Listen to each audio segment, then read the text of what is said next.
कैसे हो विजय? और ये आप सिलाई मशीन की प्रचार सामग्री क्यों देख रहे हैं?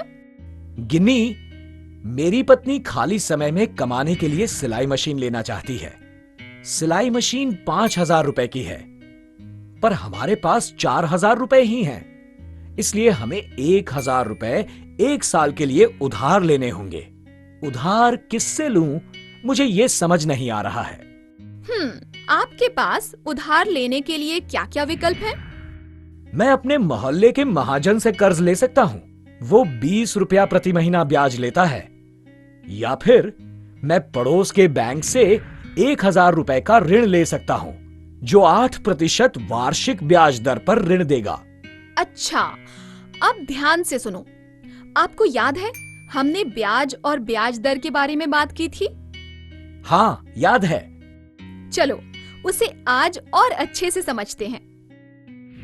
मूलधन, ब्याज, अवधि और मिश्र धन को समझने से आपके सारे संदेह दूर हो जाएंगे। अच्छा, फिर बताओ। मूलधन वो है जो किसी व्यक्ति को उधार या कर्ज के रूप में दिया जाता है, जैसे कि 1,000 रुपए। अच्छा, 1,000 रुपए मूलधन है। अवधि, जितने समय के लिए आपको कर्ज लेना है। आपके मामले में ये कितनी है? 1 साल। तो अब आता है ब्याज। मुझे याद है, आपने बताया था।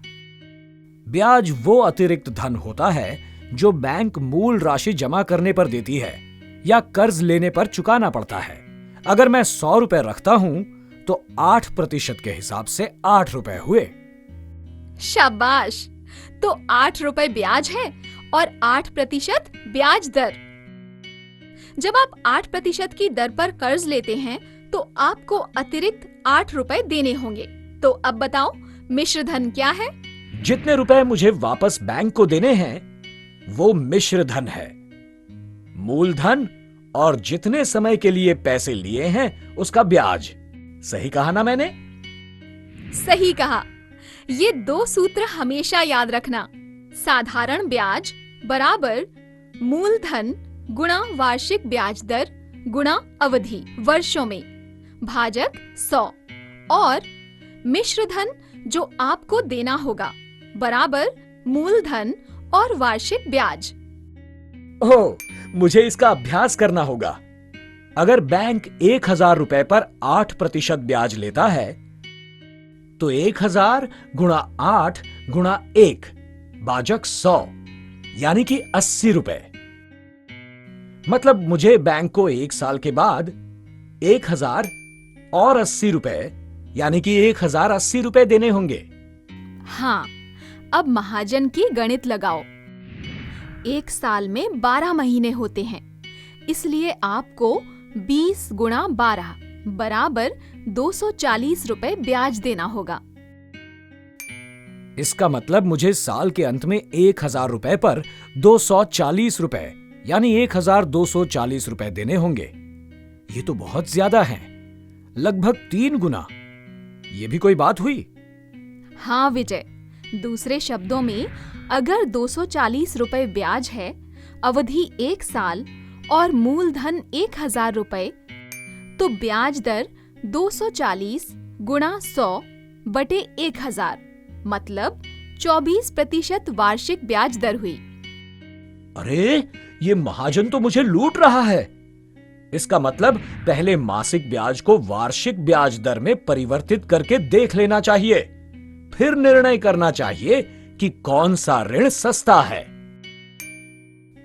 हाँ विजय, मासिक ब्याज से धोखा हो सकता है। क्या आप जानते हैं आपकी मासिक किस्त कितनी होगी? मासिक किस्त वो क्या होता है? मासिक किस्त मतलब वो धन जो आपको हर महीने लौटाना है। इसका मतलब मुझे 1,080 रुपए देने हैं तो 1,080 भाजक 12 यानी कि 90 रुपए प्रति माह। अरे वाह, आप तो बड़े समझदार हैं। कर्ज लेने से पहले मासिक किस्त दे पाएंगे या नहीं, ये देख लेना चाहिए। समझदार तो मैं हूं। मुझे लगता है हम 90 रुपए प्रति महीना दे सकते हैं। कल मैं और मेरी पत्नी जाएंगे और बैंक से ऋण लेंगे, ना कि उस महाजन से। शुक्रिया गिन्नी। आपका स्वागत है विजय। हाँ, एक और बात, सावधान रहना, ऋण जाल में मत फंस जाना। ये ऋण जाल क्या होता है गिन्नी?